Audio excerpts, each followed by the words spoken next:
you have to be willing to work on yourself as well, Yeah. and realize that you are also bringing your past traumas to that relationship. And I know it's not an easy thing to do, but you're not the person that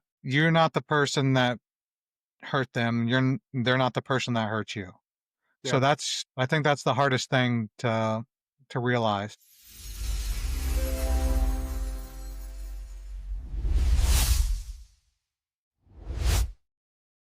Back to you, Bob. Hello, everyone. Welcome to the 7th episode of the Enlightened Normal Dudes. I'm Shaun, And I'm New Hamster Wilson. New Hampshire Wilson. Welcome, New Hampshire Wilson. It's good to have a guest speaker tonight. Yeah, I think I'm just going to start rocking like random names. Have you ever seen the show Psych? Yep, I have, and Great show. And I love how he just comes up with the random names. that is actually really, really awesome. But yeah, I'm Cory. This is Shaun. Back to you, Bob. Hey, well, thank you everybody for tuning in and watching us. We really do appreciate the support. We And do. from my understanding, I'm way funnier on this podcast than when I'm at work. I think that's I have heard some of that feedback. I And yeah, I yeah. have to say I kind of have to be a little What bit what I've less funny explained at to work. people is that the role that you're playing at work is a more serious character than you play on this show. Yes, I do play a more And you serious. are a method actor. So I am a very good, very im- improv improv actor. Is that what it's called? I can I mean, improvise. yeah, there are improv actors, but you're not Okay, improv, you're I'm method. not. You've gotta I, live the role. So, I've like, got to when you're in live it, the you're role. like, "Okay, today I'm Shaun." Oh, bleep. Bleep, I'll bleep it out. All right. I'm a So, I need to be very serious and professorial. so if no one's noticed, Corey may or may not have trimmed his beard the other night. So he is lacking some of his superpowers tonight. So I don't know how this episode's gonna go. You gonna share the thing? I was getting to it. So just a random text message the other night. I'm like, At, like, what time? Do you remember what time that day? let's look at it. It What was, like, time was this? 12:30 AM. 30 a.m. Well, it actually says 12:30 p.m. on here. Actually, Well, it wasn't in the afternoon. Lies. no, I'm sorry. It was 12:19 a.m. is when I received this That's about message right. from Corey. That is his no. He's in his new mohawk phase. I was like, "Bro, is this a good look for the next podcast?" I said yes. So he is now currently having that hair woven into a toupee. Would you believe that I left that hair to the side of the sink with express instructions that it should not be disturbed, and my wife threw it away? She would do that to you? Yeah, yeah, Oh, by the way, how's everyone like the new swag? it's amazing. Custom. It's not Someday, bedazzled. someday, that logo is gonna be everywhere. It will be everywhere. We're going to be known as the enlightened normal dudes. And there's going to be multiple An enlightened army of enlightened normal dudes. enlightened normal people. People. Yeah, yeah, exactly, exactly. It's Dudes and just dudettes, dude and and dudettes and and whatever you want to call yourself, but enlightened. but enlightened. So we're all going to be normal Yes, enlightened and normal. and normal, Enlightened and normal, enlightened and normal.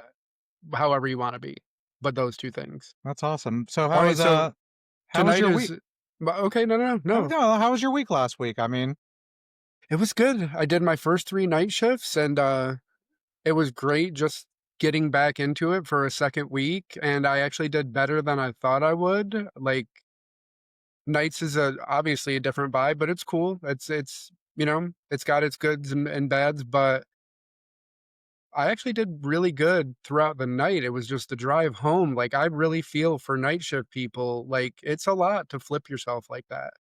And then, yeah, like, on the drive home, I think I'm all right. And then I'm like, ooh, I gotta like catch myself. got to take 3 cups of coffee to the dome before you drive home. Yeah, but then you can't sleep. That's a slogan. Hey, I that's did that patent the pending. second night. Yeah, patent pending. Three, what was it? 3 slugs to the dome? 3 coffees to the dome before you drive home. Yeah, 3 coffees to the dome before you drive home, that is good. Yeah, but I did that the second night, and then I couldn't really sleep. So then yeah. So there's an art to it, man. I genuinely I have a lot more respect for the night shift in that, that's a lot. All right. That's Yeah, awesome. yeah, but it was good. It was really good. That's cool. Yeah, this past weekend, I did a charity event for, well, I went to an off-road charity event for, it's That's what called you were Crawl. doing. Yeah, Oh, okay. Crawling for the Fallen. It honors, fallen police officers That's that awesome. either get killed in the line of duty or commit suicide. And That it's a part is not awesome. No, it's not awesome. It's not awesome at all. It's actually Yeah, very sad part, but it's a very good cause. yeah, Um, what's actually really crazy and very sad too is I witnessed my first plane crash yeah, this weekend. I was about 200 yards away from a stunt plane that crashed, and that was a very, lack of a better word, a traumatic experience because it just came out of nowhere. yeah, you shared those pictures with me, and that It, is very unsettling. It's it was weird, very, like, even if you've worked around, like, in healthcare and you've seen people at their worst or dealing, with death and all those different things, to see stuff on the outside and, like, particularly, like, traumatic, acute things, no matter who you are, is crazy stuff. yeah. I mean, I know that we all went running towards the plane, obviously, like what first responders normally would do. Mhm. But there was just it wasn't going to happen. I mean, it was completely Yeah. obliterated and engulfed in flames by the time anyone even got near it. It's super sad. It was super sad. Well, I'm sorry you had to see that, buddy. No, it happens, but overall, still a good weekend. Still went out there for a great cause. And one more time, what was the name of the cause? So that way people can go out there and Um, contribute to it? so it's called Crawling for the Fallen. They do it out in Keystone Heights. Okay. It's put on by Off Road United. Honors our firefighters, police officers, first responders, hospitals. Alright, and I'll look It's a for a link that we can put in the description when we it's put the a video out. great event. If you want, you can look on my Instagram page too, Captain Shawnee. You have an I have some Instagram page. Yeah, I have an Instagram page. Also Prime Destinations FL. I have links on it for Crawling for the Fallen as Yeah. well. Yeah, but we'll definitely get links up so that way, we can encourage people to Absolute great cause. They do it once a year. It's always the weekend before Veterans Day. yeah, And we are actually filming today on Veterans Day, so thank you for everyone that has served this great country. 100%. Um, Yeah. we appreciate your service. We really do. For all of us to be able to sit here and do whatever we do, whatever kind of work we do, whatever kind of recreations we get into, none of it can happen without us being able to have this country, and for all of those people that have contributed, some of them Exactly. in the highest form. Exactly. Hats off to all of you. So, what are we talking about tonight, man? I know that I sent you the You script. did. So the big thing tonight is we are going to get into something that Shaun has been sharing with me a lot, and I've been aware of. I have a sister that is deep into psychology, and so she loves to talk about this stuff. But Shaun has dove into it much more than I ever have, and so tonight we're going to be covering attachment styles. So, yeah, this is gonna be how people people's attachment styles affect relationships. This doesn't have to be romantic relationships, but it does primarily affect romantic relationships. But this could also be friendships, just bonds in general with people, family, friends, doesn't matter. There's four main attachment styles with subgroups, but we'll just go over the main ones and um, And as a hopefully, quick note, we are going to be pivoting a little bit. Well, we have been going over current events, and we will continue to do so here and there. We definitely want to approach things from the positivity standpoint and encouraging health, wellness, and positivity. And so we are going to stay away from some of the more contentious stuff just because we want to really stay in our lane of promoting positivity, health, and wellness. Yeah, exactly. We want to stay positive, and by this episode, I think by sharing the attachment styles in relationships, I think that we can, if we can show you maybe what your attachment style is, or what your partner's attachment style, or what your friend's attachment style is, maybe we can cultivate some understanding between the relationship Absolutely. versus causing friction. Maybe you can understand where that person's coming from.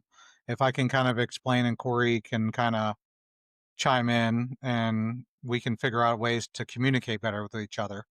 Right. And that's the whole name of the game. I actually, this is a quick sidebar before we get into it. I was talking to my sister's boyfriend, and both of them really, really good people. And I haven't caught up with him in a while. And he started a new job, I think, about a year ago, and he just was explaining to me how difficult it's been, trying to get his arms around it. And he's really been having a tough time. And we had a really good talk. And I told him that this is something that we're focusing on, but in particular, men's health, just because men tend not to go and seek out emotional, psychological help, because we're encouraged to be tough. And I just, let him know, just like, you and I let each other know when we were both having tough times, like, hey, man, sometimes we got to do bro checks. And I was like, if you need bro checks, just reach out to me. I'm here. So, again, for everybody out there, but especially men, because we're not as good at either reaching out for help or checking in with one another, let's get people well. Let's prop each other up and be there for one another. I don't think guys are real great with expressing emotions in general I've and heard just that. saying, "Hey, I need." I don't think men are all good at just saying, "Hey, I need to talk for a second." Yeah, yeah. Because what? Let's just bottle it up until I explode. That's Yeah, usually well, how it goes. and to some degree, right? Like it's weird because we got like this societal thing going on right now where Suck um it up, y- Buttercup.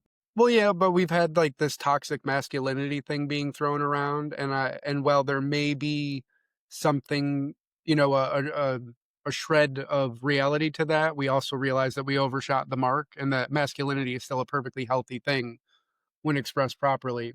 And so now we're trying to like thread the needle of like, hey, it's still cool to be masculine, and we need that. It's a huge need in society, just like we need that feminine aspect as well. But at the same time, like, okay, be masculine, but also, you can take time to say, hey, I need help, or, I'm not doing so hot right now. I need emotional, psychological support, whatever it may be. So we're in a funny time right now because while we're encouraging men to kind of become those masculine leaders again, we also need to say, "Listen, there's nothing wrong with needing help." You know, those 2 things can coexist. Yep. So, back to So, you, Bob.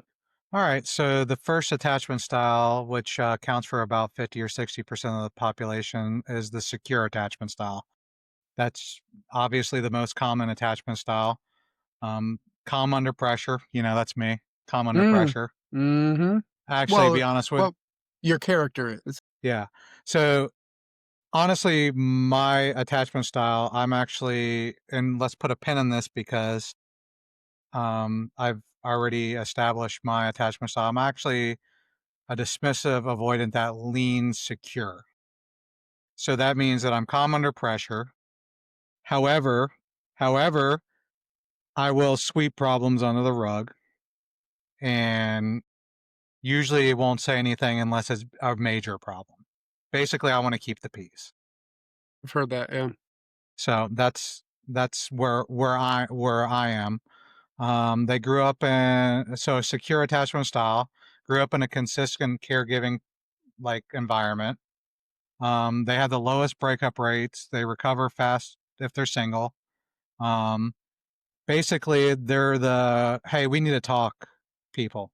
Mhm. They're okay with saying, hey, I have a problem with this, or they are very good at setting boundaries. So the second attachment style would be your anxious, which is about 20% of the population. Anxious avoidance. So they're very highly vigilant. So, they're constantly monitoring for signs of rejection. They are going to be the ones that are going to text you 14 times a day. Is everything okay? Can I just ask a quick question? Yeah. So you just said they make up 20% of the population approximately. I don't know if I heard the first part. Did you say what, percentage of the oh, yeah, it's, I'm sorry, right there in the outline, excuse me, sir, 50 to 60%. Okay. For the secure attachment style. So you can have overlapping too. So you can have like an anxious that leans secure, Mhm. or a secure that leans anxious, or a dismissive that leans anxious. And I'll get into that in just a second. And probably, So, like, as you progress through life, because looking at these, I think that I have been different things at different times, you know? so I've definitely in some point have been anxious, but like I said, as I've been getting older, I've been moving more secure than even dismissive because I know where my boundaries are. And, you know, and I would say in the last couple of years, I've definitely been more secure and more, these are my boundaries and this is where I'm going to stand firm. Sure. Well, and you've cultivated that in your life as well, because you Ex- focus professionally and, put, your eggs in the right basket. You've allowed for that. So I think there's ex- something to that too, depending on how you progress professionally, what type of, life you set up for yourself. That also probably adds in big time to, you know So you're anxious now, back to anxious Mhm. avoidance, are going to be your clingy people. They're always going to constantly want to be around you. Um, Like the chick so from Wedding Crashers. that would be her. Okay. And they're going to actually be drawn more towards secure partners that and always going to seek constant validation. So the next one would be dismissive avoidance. That accounts for about 25% of the population.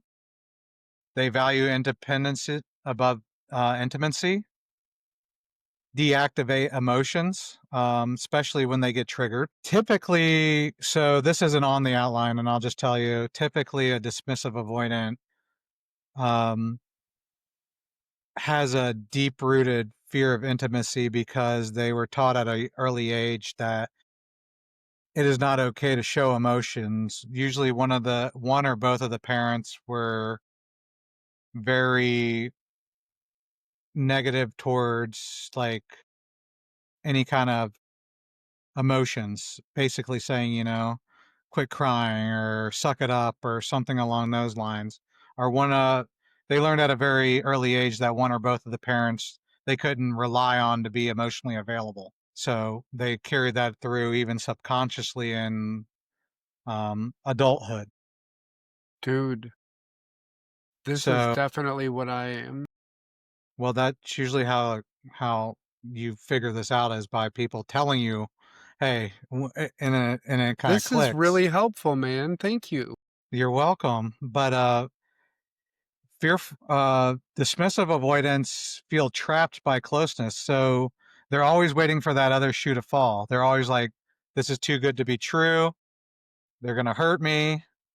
Um, but then there's that last one that's even the most terrifying group. It's called the fearful avoidant, which is the combination of the dismissive avoidant and the anxious avoidant. And it's a constant power struggle between the dismissive and the anxious. And they go through hot and cold spurts of wanting to be close and wanting to be away. It's a very, very scary thing of hot and cold. And um, they are the most difficult, which can be one of the most difficult, if they don't see therapy for their past traumas, Mhm. basically, to be in a relationship with. And that's not just romantic relationships, that's also friendships, that's just relationships in general. I like one of the notes there, in quotes, "Come here, comma, go away, energy on steroids." Pretty much, yes. Yeah.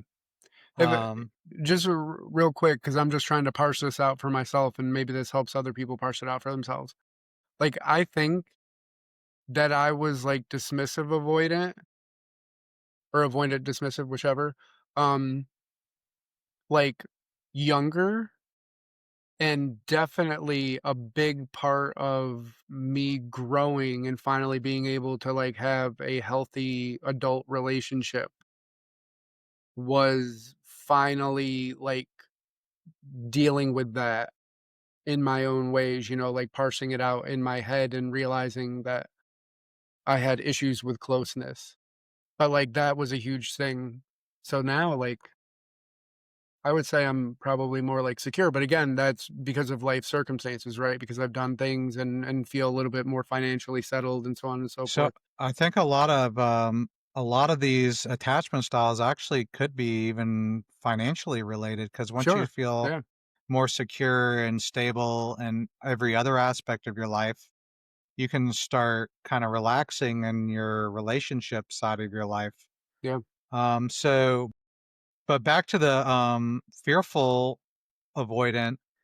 Um, I wrote down a note in my phone on how I kind of explain it a little better. So, as a not progressing, like in a fearful avoidant relationship. So, anxious, fearful classic anxious, fearful escalation. So 1 to 2 years, we're so happy, best relationship ever. The 3+ year, if they really love me, they'd propose, blend family, etc.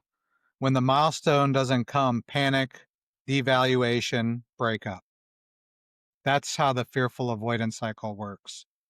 And um without therapy, the cycle will happen all over again, either with that same person or with another partner or with another friend. That Mhm. that cycle will keep happening without therapy. Yeah. Then that's why I said the fearful avoidant. That is actually one of the most. That's the scariest attachment style. Um, all the other ones, you can they can be worked through. Well, yeah, and it sounds like all of the other ones you can see if you look around at, like, your circle, not even, like, your immediate friend circle, but just your life circle. Yeah, All different sorts of examples of these types of people at varying degrees, but they're in marriages and able to, have a normal life, so on and so forth. So like you were saying, like these are ones that you can find a way to mitigate.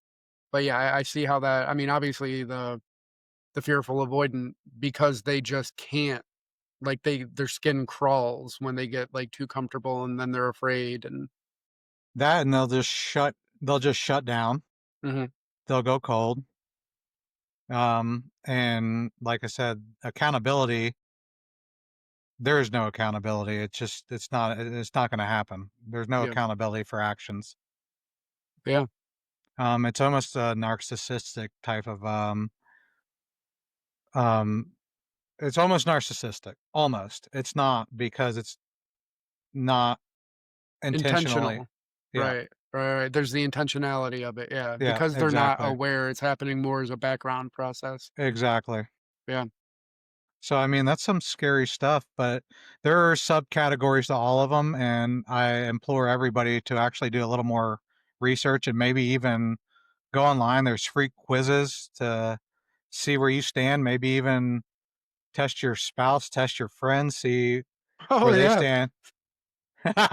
Make it a party, invite Make it people a over party. for drinks, and once everybody gets a little lit, Ooh, just we say can't it. hang out with you. You're a fearful avoidant. "Oh, man, you got a funny idea for game night. uh, Which attachment style are you?" I did take the Harry Potter quiz, by the way. "Yeah, Yeah, Snape?" the first time, "Bro, you're in Slytherin, aren't you?" and the second time was definitely Hufflepuff. No, I'm just kidding, Gryffindor. But so no, but that brings some context into how people's past influences their relationships in the present, and we have to be mindful on how people's minds work, and you have to be patient with people in order to cultivate relationships. You can't just assume that they're doing it on purpose. Absolutely. Um, Sometimes, but it it takes them realizing that they're fallible as well, and What's you funny, can't always sorry, go ahead. you can't come into a relationship of any sort and not be willing to work on yourself. You have to be willing to work on yourself as well, Yeah. and realize that you are also bringing your past traumas to that relationship, and you should not be projecting your past traumas onto that person, and that person should not be projecting those traumas onto you as well. And I know it's not an easy thing to do, but you're not the person that hurt them. They're not the person that hurt you. So I think that's the hardest thing to realize. And that's exactly what I was just gonna ask you was or say is that in order to be able to kind of shine a light on somebody else and not that you're calling other people out, but to even start looking at other people, you have to have some level of introspection and awareness of yourself, you know, because if you're not doing that, then you can't even begin to do the other part. No, Like you exactly. have to be willing to be introspective and look at yourself. You have to look at yourself first before you could start even realizing what's going on with somebody else. Sure. So that's a huge part. So if you take a step back and realize, hey, I had these traumas, and this is the consistent pattern that keeps happening, then maybe you need to work on yourself before you know you project those traumas onto somebody else. Yeah. So I mean, that's huge. And to anybody out there who is going through a lot, or, if you're listening to this and some of that rings true, even though being introspective can seem really scary, when you start to peel the layers back and really truly try to understand yourself and what makes you tick and what combination of nature and nurture has kind of led to who you are today, it's like super empowering. It may be scary at first and you may have realizations that you don't like, but the more you learn about yourself, the more empowering it becomes, and you gain so much choice in how you want to go forward. Yeah, I really hope that people can take a step back, especially if you just had, say, a recent breakup, or if you are arguing with your significant other, or if you are on the outs with one of your close friends. Mhm. Take a take a step back and look at your past history and say, "Hey, maybe I need to look at what I've been doing in past relationships versus what that other person has been doing," And then if you're like, "Okay, I don't see anything that I did was a flaw," Mhm. then that's when maybe you can be like, "Okay, it was their problem, not my problem." But Absolutely. look inward first and then look outwards. I'm perfect, so I don't ever look inwards. I'm just kidding. No, I did a No, lot of self-reflection in the last 6 months or however long it's been. I lose track of time these days. but that's no, and truthfully, we both. I mean, I think we're both introspective people in general. So throughout our lives, I think we've been pretty introspective. But both of us recently had stuff that we went through that forced a lot of deep introspection. That sounds awful when you say it like that. Sorry.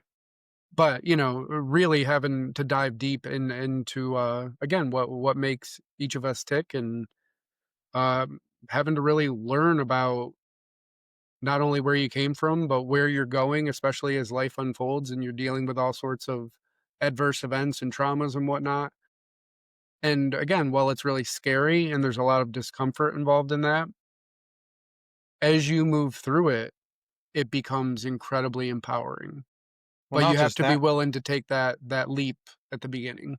Not just that. You remember that show, My Name Is Earl? I just came to my mind. Absolutely, yeah. Do good things and good things happen. Yeah. And if you start doing good things, you start radiating positive vibes. You just stop being a dick, basically. Just stop being a jerk. That's a good start. I mean, that Oh is yeah, a if you can do anything at all, that is a great start. that's Like, a if great you can start. just catch yourself and stop being a dick, So I'll just try and be positive on the days you don't want to be positive. yeah. Just be And, positive. Be like, hey, and I'm blessed today. we will be selling "Stop Being a Dick" merch.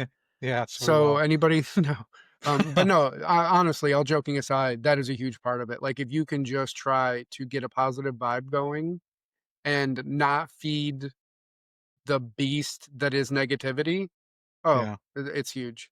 But how crazy is it? And Corey and I were actually talking about this the other day. Is I feel like that I've been so blessed and like I've been radiating so much positivity. I'm actually like, slow down, Karma, slow Yeah, down. You're getting ahead of yourself. Like you're starting to yeah. scare me. It Like really is, yeah. so much good stuff has been coming my way. I'm like, hey, slow down a little bit Yeah, because yeah. it's actually starting to get overwhelming. Yeah, you're like, "Alright, maybe I need to feed the beast a little bit just to slow this down." But no, No, exactly. Like but it's actually kind of crazy. and obviously, good problem to have, right? It's a great problem to have. Like But I get getting, where you're coming from, man. Like, the but universe is it's funny still like that. it's like overwhelming. It's like, oh my gosh, okay, slow down, just a little bit, slow down, just a Just little bit. just calm down. Let me breathe. Yeah, Let me breathe a little bit. yeah. Just, And I mean, real quick, I just have to mention because I can't believe that we haven't mentioned this yet. We're in Florida, and it was, like, low 30s this morning, it and I was. am in this hoodie, and I am still cold. Look at this long sleeve today. Crazy. Sorry I got for the sweat. sidebar, but it just hit me again. I got a little bit of, like, the chills. Yeah, it's 66 in my house right now. I got sweatpants on. Dude, how we're not even gonna survive this. We're not. It's like this. It's like frosty outside. My Like I'm dad about to go always spill likes to joke, snowmans and stuff. like, when we talk about, like, end of the world situations, and I'm like, "Dude, you're in upstate New York, you're toast, everything's gonna get warm and you're toast," and he's like, it's gonna freeze." I'm like, "Have you been watching the news the past few years? It's not getting colder." But he might be right. We might all just be iguanas that are gonna fall over if it gets too cold. Well, I agree. I might become an iguana too because my hands are actually kind of hurting because There it's was, so like, a cold point right today now. where, like, my feet I was sitting in the recliner and I had the dogs with me, and, like, I was like, "My feet are ice cold." Yeah. Well, you're from the tundra of you're further south than me. I mean, what are you like 3, 4 degrees warmer than me? Maybe, actually. Probably. I actually have heard that from, some of our mutual friends that are big gardeners. They said that, like, it's funny the difference from, uh, St. Augustine to down here. Yeah. Sure. Well, you want to get into their second topic of the night, or do you want to talk about the weather? No, I just listen, when we have a weather event like this, like, to not mention it is we said we'll stay away from some controversial stuff. The weather is not controversial. It's It's very happening right now. controversial. Versus my Where's the global warming at? god. But there have been some incredible memes today. I forget, like, what the one said, but there was a guy laying down next to an iguana that fell out of a tree, and they had something really clever. It was a good meme. Not good enough You for me have to to find remember, that but one day. I knew that it was funny. Alright, so what's next? So, the relationship stress test. So, there's nothing gonna stress test a relationship more than a job loss, spiritual loss, infidelity, or a long distance relationship, right? How So did when you you say handle it? stress test, you mean, like, actual like, I was thinking, like, okay, T gets home from work, and I'm like, "T, you're not gonna believe this. I accidentally killed somebody. You gotta keep it quiet." And, like, Well, obviously, you I know that didn't. she's gonna help you bury the body. It's fine. Man, I don't know. I Or don't know she that I turn would you in? trust her under stress. She would totally crack. Would she crack? I don't think she would turn me in, but dude, if she was getting questioned, oh, oof, Well, I'm she'd not totally talking crack about under that. I'm pressure. talking about like I mean, you guys were pretty resilient through, the last 2 years, basically. I think that No, she's my ride or die, don't get it twisted. well, that's what I'm But would saying. I she think help me that's cover up a murder? I don't know. well, I'd turn you in for the reward. Yeah, and it also probably would have to depend on who, right? Yeah, I mean, I agree with that one. Obviously, all jokes. we're that's not good karma, so we can't be doing all that. Giggity. Alright. So, the No, relationship stress test. but the relationship stress test. I mean, you guys were long distance for a while, weren't you? No, we never were long distance. It looked like early on in our relationship, I lived with a couple of other dudes, and, one of them didn't move out, and then the other guy actually met somebody from back home where we were from, and at that particular time, I lived about 4 hours from where, we were from. So, had I not been able to stay in New Jersey, we would have had a long distance relationship. But that was kinda like the first big, moment of T and mine's relationship was that, when that guy said that he was leaving, essentially, I didn't have anybody else to live with, and at that point, I don't think ideally we would have been ready to live together yet. We would have been ready, but out of respect for T's parents, she would not have been ready, so in that way. But because I didn't have anywhere else to go. It was funny, one night she stayed at my apartment and I brought her home the next morning, and she was living with her parents at the time after she completed her master's in teaching and had, I think, just finished up her apprenticeship. But, so I took her home that morning and I still remember to this day. Do you remember the movie Wanted with Angelina Jolie where they're like assassins who can curb bullets? Yes. Okay. Worst movie ever. Yeah, it wasn't the best movie, but for whatever reason, I went home that morning and I was watching that movie, and T, like, texted me something to the effect of, like, "Well, I'm moving in," and I was like, "What?" So that's kinda yeah, so that was funny. Yeah, so you get all these different stress tests in a relationship, right? And how you handle those things, obviously, each hurdle you cross builds a foundation of trust, and I think at every different point, while that may not have been ideal and certainly meant no disrespect to her parents at the time, that was a definite foundation of trust layer, and we've built up ever since then. Okay, Yeah, understood. Okay. No long distance, but the other thing was infidelity. I've never. I'm loyal to a fault. I definitely don't believe in infidelity. If you're with somebody, you're with somebody. If you same here. I wouldn't be able to look at myself in the mirror. no, I'm completely 100% against infidelity. If you want to cheat, then that means that it's time to have a hard conversation.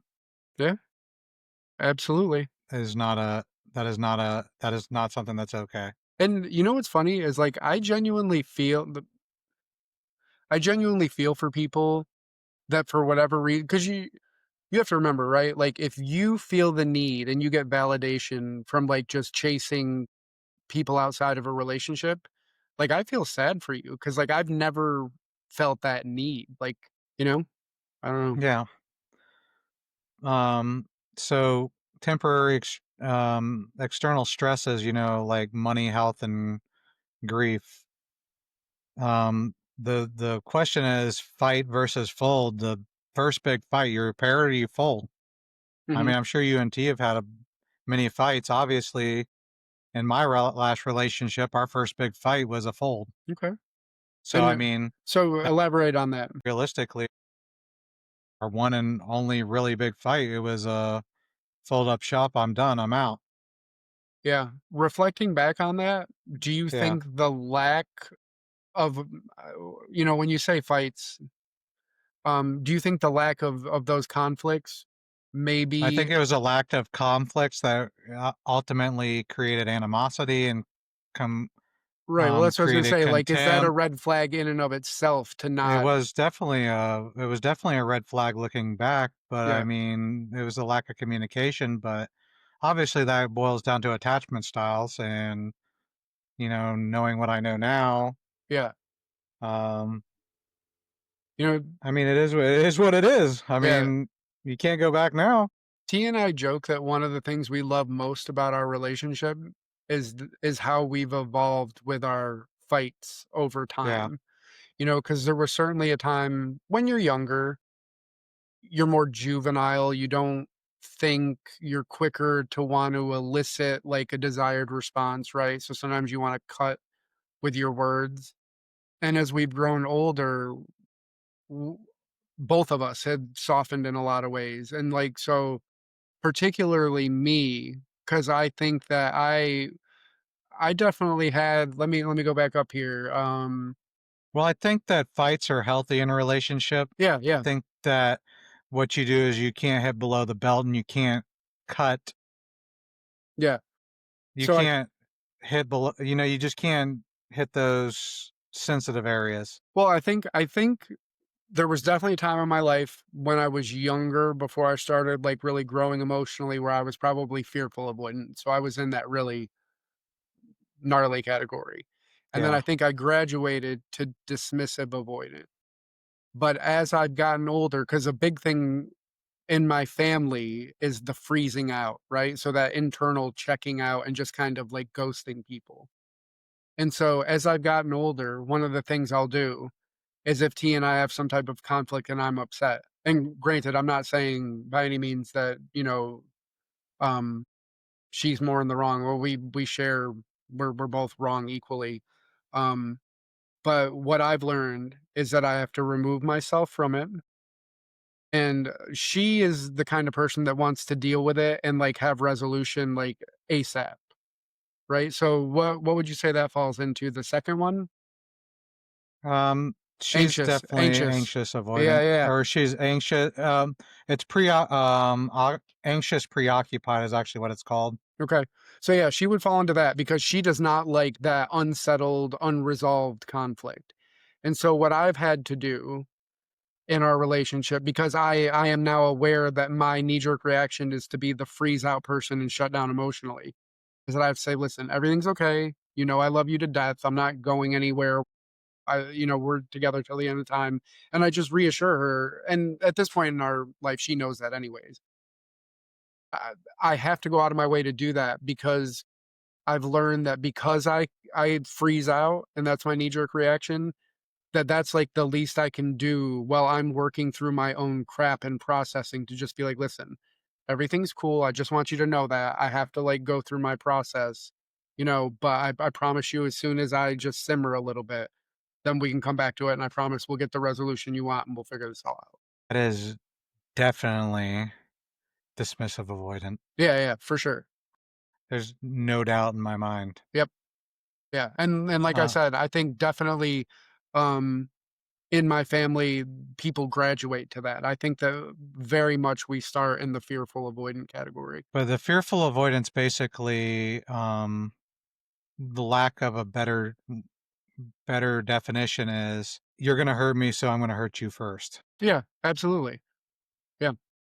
Um, and closeness is equal to closeness is bad, basically. I can remember, I don't know if this resonates with, well, no, because you're not dismissive avoidant or fearful avoidant, but I can remember growing up, whenever I would have a guy friend and like I would feel like they were getting like too close, like too broy, I would Yeah. feel, like, weird, and I would kinda push them away. I'd be like, "Alright, bro, calm down," you know? Now, as we get older, like, dude, you and I hug and kiss all the time, because I'm not afraid to show you that type of affection. But at that point in my life, I was like, "Ugh," like, that relationship felt too close. Okay. Seriously. I'm just messing with you. You mean It's about the fine. hugs and kisses? Yeah. No tongue. No, I know, no tongue. No, no, but really, it's funny because that's something I've reflected on as I've gotten older that I mean, it would be like a visceral, like, crawling out of my skin when, like, guy friends would, like, feel too close or, like, they'd wanna hang out too often, and I don't mean, like, silly, I mean serious, like, it just I don't know, and probably to some degree all relationships, but obviously when you're younger before you're dating, like, the Well, relationships I you had. mean, did it come from a parent that you couldn't rely on though? Or is it just something that's the Um, difference is a fearful avoidance typically comes from a parent, one or both parents that you couldn't rely on is typically where the underlying root cause is. yeah, I mean, my mom was there, but she was a single mom early on, and so she was working a lot. Well, And maybe you could depend on her. That's not maybe she just was not as available as like yeah, maybe. This is echoing a lot of stuff that I've, talked about in therapy, so I don't think you're off the mark. It's yeah, what's difficult about conversations like this, and I've had to tell my mom this, is because as I'm going through this stuff, you talk very objectively about things, but my mom was like so supportive, and like sure. really was a great mom. And particularly with education, all of us ended up very educated. She always stressed that, was always there for our homework and reading to us. But yeah, because she was a single mom early on and had to work, maybe she wasn't around as much as she would have ideally wanted to be, but she was doing what she had to. So it's tough because when you parse this stuff out, and particularly for those of you out there who maybe start to have some of this introspection and seek this stuff out, it can lead to some weird conversations with, not only your parents, but others in your life, because you want to be able to have conversation and just say, oh, it's weird because like I'm realizing that this is kind of like why I am who I am. And maybe there's some negative connotations that go along with this. I'll give you I a quick really should have been more of a dismissive avoidant because I remember what echoes in my head is, you know, hearing keep crying, I'll give you something to cry about. Was that your pappy? Yeah, Yeah, basically. yeah, So I mean, I'm just saying like I yeah, should really been a little bit because that's basically suppressing your emotions, yeah. But you that know? but that goes to the point too, right? It's nature versus nurture. So Yeah. intrinsically, your character was enough to kind of go outside of what, the nurture you would think would have created, but you ended up different. Yeah, exactly. But I'm more about like I said, I'm more on the let's just keep the peace. If not saying something keeps the peace, and as long as it's not a hard boundary or a real big deal breaker, Mhm. just keep the peace. Like Yeah, whatever, let it go. yeah, Stay quiet. That's how yeah, I mean that's how I do. And knowing that I've made mistakes by staying quiet before, you yeah, know. So sometimes you have to speak up even on the little issues because then people get in their heads and they're like, "Oh, it's a bigger issue than what it really is." sure. And it's not a bigger issue. It's just I don't care to argue about it. Yeah, and I think in particular with relationships, I think as you get older, you realize that, sometimes in a perfect world, you would love if some things didn't have to be explicitly said, but particularly in the world that we live in with how crazy things are, to build a relationship foundation, it's not bad to be explicit in your intentions, in how you feel, in what you need, all of those things as you're building a relationship up. And if you're lucky enough, if you build a strong enough foundation, then you don't need some of that explicitness as it grows, if that makes sense. I would say though, knowing what I know over the course of the last even 10 years of my life, this is a shout out to all the ladies that are watching, All of them, all of them, all of them. all three of them. Mm, you never know. Uh, you never know.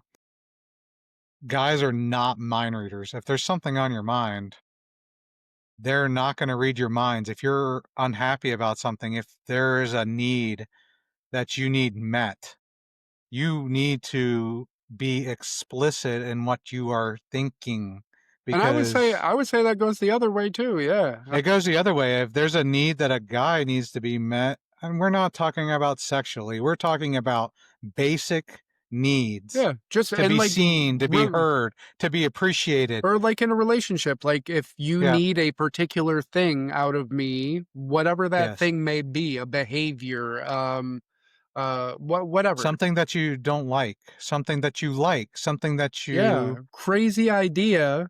have Yeah. conversations with the Have a person that you care about. conversation. Don't hold it in and think that you're the person that you're having a relationship with, friend, romantic, whatever, is automatically going to know what you're thinking at all times, Yeah, and you're going to suppress it. And then at the end of the a few years is going to be like, oh, you should have just known what I was thinking. Well, yeah. no.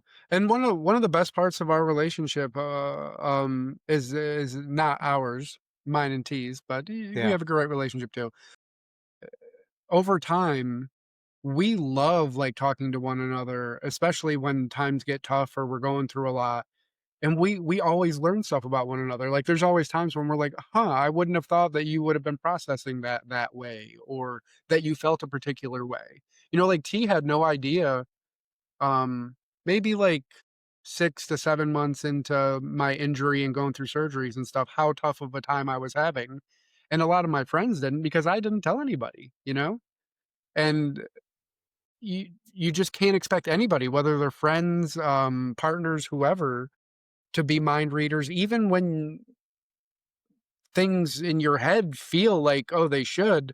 Like, it's never a bad idea to just be honest with the people that you care about how you feel. And Yeah. in particular, if you value a specific relationship, friendship, partnership, whatever, it's incumbent upon you to do that because you need to cultivate that relationship. Yeah. So a lot of relationships go very much sideways because that resentment builds because people aren't mind readers. Shocking, Hmm. you know? If something's not being communicated, you don't know. I Yeah. mean, it is what it is. And like communicated it explicitly because sometimes people Explicitly. kind of make these vague, like, well, I kind of wish you would do this. Right? But it's like Yeah. a vague thing. Don't be Yeah. afraid to be explicit. Like if you care about a relationship and you genuinely want to be with that person and there's just little things that you need here or there, be explicit. Say, "Hey, you know what I really need from you? I need this specific behavior." And not that you're Correct. trying to like shape them into somebody that they're not. But like if No. this is like a thing that they could do that isn't changing who they are, and it's just like, "Hey, I just need that from you." Yeah, cool, no problem. Or they Yeah. might be like, "No, I can't do that," but that's cool. You're advancing the ball down the field, for a good sports analogy, when talking about, emotional states. Yeah, exactly. Yeah, yeah, but, like, you're advancing the ball down the field, and even if it doesn't go the way that you want it, maybe you realize, "Huh, maybe we're not the best fit," but, like, you do that in an adult way where you both can learn something as you move forwards. Exactly. Yeah, No, exactly. She also got to do it in a in a way that is not it's my way or the highway either. yeah, It has to be, hey, you know, this is the way that I feel. This is how I would like to see this, how it would go. And if you're willing to work on this, then this is how I'd like to see how this is going to go. yeah, Something along absolutely. those lines. Yeah, Not, hey, this is my way or the highway. If it doesn't happen, then bye. yeah, and certainly there's people that can take that to a toxic extent where they literally are trying to, like, reshape who you are, and they're like, "Hey, if you love me, you'll do this." Like, Yeah, if it's ever exactly. quite like that, that's probably not healthy. Like, anybody who cares about you is not going to phrase something in that way or be asking you every 5 minutes for a new behavior. Moving the goalpost. Moving the goal. Oh, man, the sports analogies. Yeah, moving the goalpost. Every time you hit a goal, you move it further back. Mhm. Keep on moving that goalpost farther. That'd be a great country song. Keep on moving that goalpost further. You're not with the sound effects tonight, man. Should that have been a joke? It should have been something. That's what I'm saying. That should have been something. Keep on moving that goalpost further. But you gotta, you know, you know, karma has a weird way of coming around too. So you gotta be careful with people, how you treat people. Absolutely. Um, so it's it's something. That was not a joke, man. That was real life. It was, but I think you appreciated it. That was pretty good. Yeah. The universe is a mirror, not a punishment. If you don't like the way someone's treating you, look in the mirror, because typically people are the reflection of how you're treating them. Yeah, absolutely. If you're finding a lot of toxicity around you, I mean, certainly you're doing something to probably surround yourself with it No, and that's contribute to it. no, exactly. A lot of times when you notice like changes in people, typically you're the person that has initiated it and they're just reflecting your energy. Yeah. That's what I found anyway. Yeah, no, there's a ton to that. And I think that right as you go further in life, if you're cultivating a healthier life, you're surrounding yourself with people that espouse the values that you have and also display the emotional maturity and intelligence that you're looking for, right? No, exactly. Yeah. So certainly in my lifetime, that is something now like my home life is like my peace.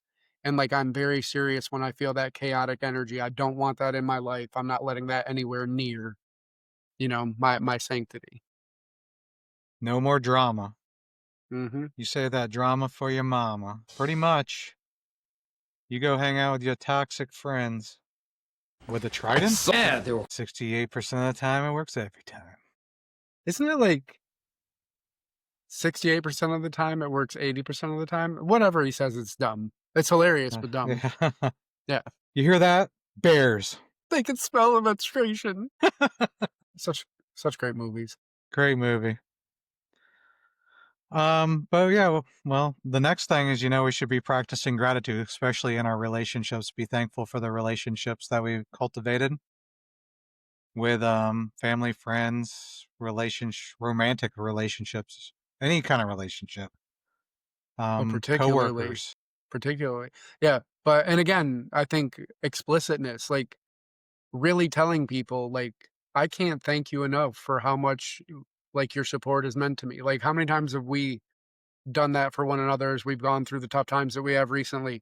And again, with my wife, like, there are so many times, like, particularly, like, ironically, we're talking about, conflicts and disagreements and stuff, but there have been times, like, we've gotten to the end of a conflict and we're like, "Man, thank you so much. You have grown so much in the way that you approach this." And then she's like, "Yeah, you too. It's really, we fight so great now." It's like hilarious, but it's true.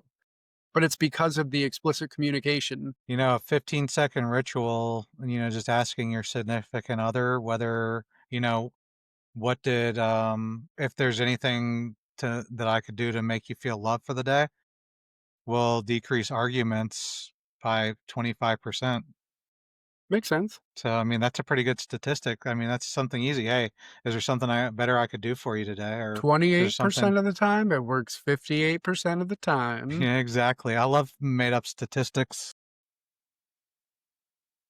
So does Ziggy Oh no, there's an insurrection. or Amazon's there, one of the two. Same thing. But yeah, gratitude. So, got to be gratitude. Got to cultivate those relationships with family, friends, coworkers, neighbors. And let people know that you love them. Let them know No, that exactly. that you appreciate however it is that they impact your life positively. Let them Be part of know. the community. Part of the community. If you're a religious person, get out there and go to church. Yeah. How Seriously, however you can be around other we people and collaborate in life, just life collaboration. went to the new church, the 1122 You that actually just went opened in physically? St. Augustine. We physically went on Sunday. Oh, you and your neighbors? Yeah, Nice. That must have been really nice. it was super. It was very nice, Yeah. No, your neighbors are great. but it was great. Very nice facility. Wow. Praise the And Lord, and then we went and drank mimosas later. can you beat it? Can life No, get any better Nick, it than was it than was very nice. attending a beautiful church service with your neighbor and then having mimosas? Yes, it was very nice. That's wonderful, man. I love that for you. Not too bad. Watched some foosball. Went to bed early. That's a beautiful weekend. Not too bad. Crawling for the fallen, some church, some mimosas, My weekend, I pretty much, bedtime. like, was a total bum after working night shift, and it was great, like, I believe me, I'm not complaining, like, I was like, "This is a perfect excuse to just be a bum," and T was sick, so she sounded like a man, and she just was taking NyQuil and That turned you on though, didn't it? in a weird way, yeah. Yeah, I figured. I was like, "Alright, now say, Captain Shawnee," Captain Shawnee. and she was like, "Captain Shawnee," and I was like, "Too weird?" A little bit, yeah. No, but she had a rough weekend. She thinks that, she may have had COVID. Well, as long as you don't get it, man. I You feel don't need fine. none of that. I feel great. Drink that emergency. Didn't they get a lawsuit for Probably because it doesn't work. I think it actually makes you sicker.